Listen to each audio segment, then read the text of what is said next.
Good afternoon and welcome into your first alert afternoon fastcast. My name is Brittany Schmidt. I'll be taking you through some of the stories we are working on today. So let's start with an announcement this morning where Brown County Executive Troy Streckenbach announced his 2025 proposed budget. So let's get right to that. It includes the lowest Brown County property tax rate on record. It's a reduction of 24 cents from $3.04 to $2.80. It also includes debt reduction for the county as a whole while investing in several infrastructure projects like the South Bridge Connector project, a new jail pod, security at the courthouse, and investments in fixing roads to the tune of 23 miles. Streckenbach also talks about paying for mandates that the state should be paying for within the justice system. We'll have more on that issue tonight as well. Another story that the whole nation is keeping an eye on is the Hurricane Helene cleanup. We are continuing to monitor the efforts to the south. The impact of the storm is still being assessed. At least 100 people have died. The Category 4 hurricane making landfall last Thursday night in Florida's Big Bend region with 140 mile-per-hour winds. But the storm moved to the northeast North Carolina, hit with the catastrophic flooding. At least 600 people are unaccounted for in that state alone. More than 2 million people still without power in the region. Gray Media is teaming up with the Salvation Army to help raise money for those impacted by the storm. Organizers are asking for financial donations so they can help provide emergency aid, food, and water to survivors. You just have to go to helenehelp.org. Another story that we are following, Verizon users, listen up. There seems to be an outage right now, so if your phone isn't working, here's why. Hundreds of thousands of Verizon users have reported service issues today. According to Down Detector, the nationwide outage left many customers unable to send calls or texts. Many people left comments on the outage service website saying they were stuck in SOS mode. Others had bars but were still unable to utilize the service. Verizon said it is aware of the issue and is working to restore services, though no timeline was given. So we'll continue to follow that for you as well. Now let's head outside and get a check on weather. Hi, David. Good afternoon. It's another beautiful day out there, and well, it's still feeling a little bit like late summer. Temperatures are running above average across the area, but plenty of sunshine out there, so get out and enjoy it. Here is a live look in Manitowoc right now with our sky cam there. 72 degrees closer to the lakeshore. We are running slightly cooler than elsewhere in northeastern Wisconsin, but we're right around 80 degrees in the Fox cities and out to the west. In fact, it is 80 right now in Wapaka. For some reference, normal highs this time of year would be slipping into the middle 60s. I believe today's average is 66, and tomorrow it goes down to 65. Now, we will be a little bit closer to that average tomorrow. There's nothing really showing up right now close to home here on First Alert Viper Max, but when we take a view out and look at the wide map, you do see a few rain showers across parts of Minnesota, moving into Canada, a swirling area of clouds up in that direction.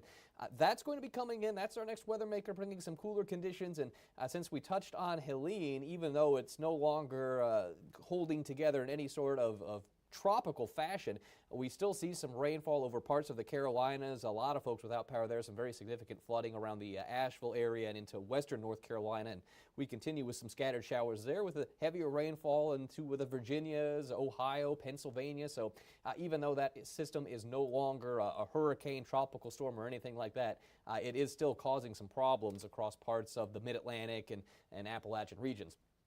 Our forecast, relatively quiet by comparison. We'll pick it up here on Predictor 7 o'clock in the evening, and not much going on. Clouds will subtly increase, and it's after midnight that we might see a few rain showers start to materialize. You see that just west of the Fox cities between 1 and 3 o'clock in the morning. It kind of cuts right across the region, and then as we get closer to daybreak, maybe there are a few clouds hanging on, especially lakeside, but by and large, that rain is going to be pushing away from the area.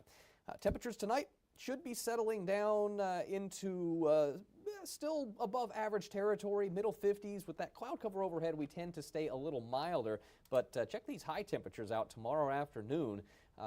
Mid 60s, upper 60s, so a little taste of fall. It's definitely going to be a noticeable change.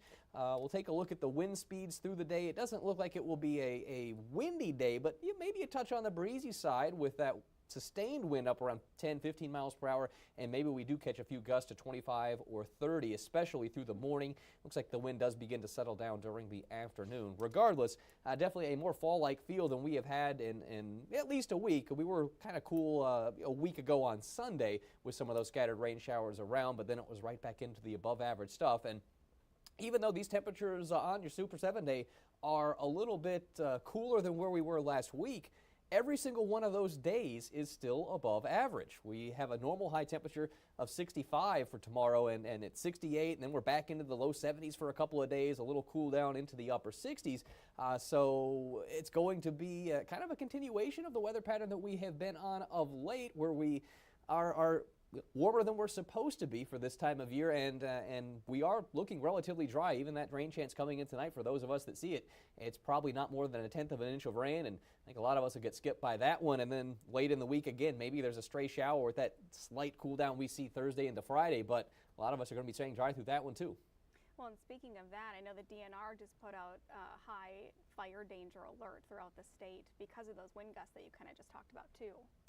Yes, and it's a combination of that. We're starting to see the leaves turn. You know, we're obviously getting into fall, and in fact, whether you're looking at astronomical fall, which happened a week and a half or so ago, or meteorological fall, which we've been into for a month, we're headed in that cooler direction. So we haven't had a significant frost. So a lot of the trees are still showing some green, but you're starting to see more leaves on the ground, and things are certainly drying out. We've had earlier this summer, we were drought-free across the entire state of Wisconsin, and now we've got the northern third of the state, the southern third of the state in either abnormally dry or moderate drought conditions. So you couple that up with the fact that we're not looking at any significant rainfall and then those stronger winds. It's one of those deals where you do get some negatives that come along with that, and of course with temperatures cooling down, folks like to get out, maybe have a little fire in the burn pit or something like that outside. When you're especially on those nice crisp weekend nights. So unfortunately, there is going to be some fire danger. So when these winds pick up, you certainly want to avoid outdoor burning. But even when the wind is calm, you definitely have to keep an eye on things and make sure those embers don't start spreading, because a fire can build pretty quickly in these kind of conditions. Exactly. All right. Good advice. Thanks so much, David. All right, jumping to something that just came into our newsroom. So we've been following a large police presence near the 1900 block of 9th Street. A secure the building went in place for Kennedy Elementary. We sent a crew out there, and they were able to see some of the police activity and stuff. What we just learned from Green Bay Police is that that issue has been resolved.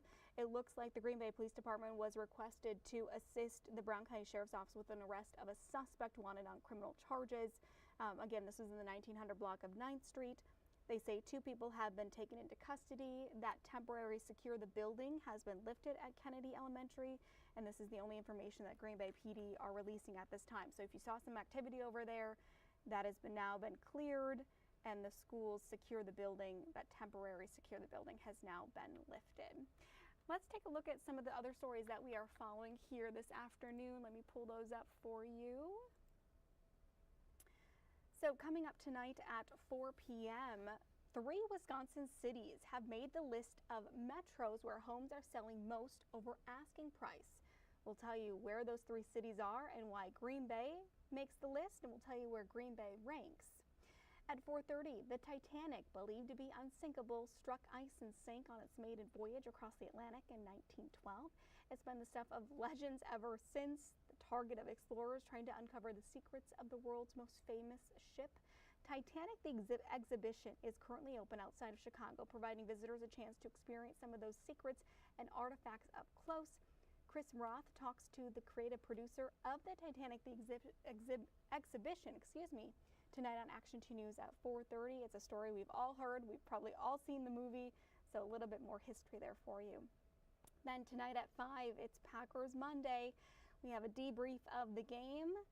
Now, looking at the score, didn't seem too bad, but we know that there were a lot of turnovers on the offensive side, so we'll have a breakdown of that with sports. And then tonight at 6, what David and I just talked about, that high fire danger across the state, DNR putting out a warning. So we are checking in on that for you to bring you the latest tonight. That dry weather, gusty winds, minimal chances of precipitation ahead of a strong cold front, all in the forecast this week, as you heard David talk about. That's, of course, leading to the potential for increased fire activity. So we'll continue to follow that tonight for you as well. So thanks so much for joining us here on Action 2 News for your Fastcast. We'll see you back here tonight at 4, 4:30, 5, 6, and 10. Have a good one.